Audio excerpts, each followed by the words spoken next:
हम लोग अक्सर कहते हैं ना कि अब जाति नहीं रही, बट मैं एक सिंपल सा क्वेश्चन पूछना चाहता हूँ कि अगर जाति खत्म हो गई है तो जब भी हमें किसी को नीचा दिखाना होता है तो हम उसका नाम, सरनेम या उसकी जाति क्यों पूछते हैं? बात समझ में आती है कि गाली पैसों की नहीं होती है, गाली पढ़े लिखे नहीं हो, मतलब पढ़े लिखे होने की नहीं होती, वो गाली जाति की तो होती है ना। आपने दोनों क्लिप्स देखी अभी, एक क्लिप जो पहली वाली क्लिप थी उसमें था कि देवरिया का एक आदमी है, उसे लोग वहाँ पे बेल्ट जूते चप्पल से पीट रहे हैं। अब जब उनका ईगो सेटिस्फाई नहीं होता तो उसे चप्पल पे थूकते हैं और बोलते हैं से चाट।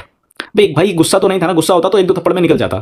बट ये तो प्रदर्शन है ना कि आपके पास पावर है, मैसेज दे रहे हो कि तू नीच है। दूसरा वाला जो वीडियो था उसमें एक बाबा हैं, बुजुर्ग हैं, वो शायद बीमार हैं, वो कहीं बैठे हुए थे और वो खांसते हैं तो खांसते खांसते उनका यूरिन पास हो जाता है। अब वही यूरिन उनसे चटवाया जाता है। अब एक पल के लिए सोचो, इसमें फायदा क्या था? पैसे मिले, फेम मिला, नहीं मिला ना, एक ही चीज़ तो मिली कि किसी को नीचा महसूस करा दिया आपने।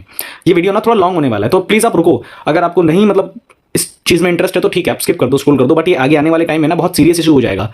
ठीक है, अब हम बोल देते हैं कि ये गाँव का प्रॉब्लम है, बट शहर में क्या होता है, आप कभी आपने महसूस किया हो या ना किया हो, बट मेरे फ्रेंड्स हैं वो बताते हैं कि वो कभी भी फ्लैट लेने जाते हैं उनसे सरनेम पूछा जाता है।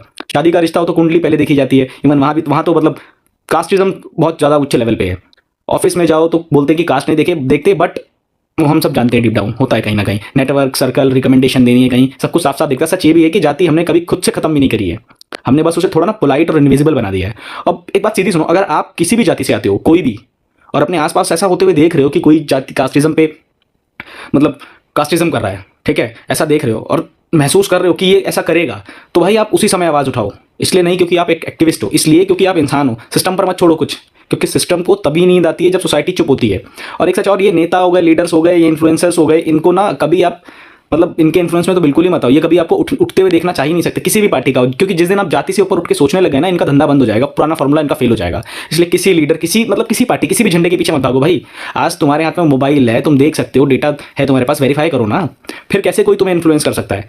आखिरी बात, और अगर हम इस सदी में भी छुआछूत जातिवाद को खत्म नहीं कर पाए ना, इस 21वीं सदी में भी कभी नहीं कर पाएंगे, 7 जन्मों में नहीं कर पाएंगे। आप लोग कमेंट से बताओ कि अपने आसपास आपने ये होते देखा है, और इस वीडियो को इतना शेयर करो ना, क्योंकि चुपचाप रहना, न्यूट्रल रहना नहीं होता है, और चुपचाप रहोगे आप तो भी आप जातिवाद का ही साइड ले रहे हो।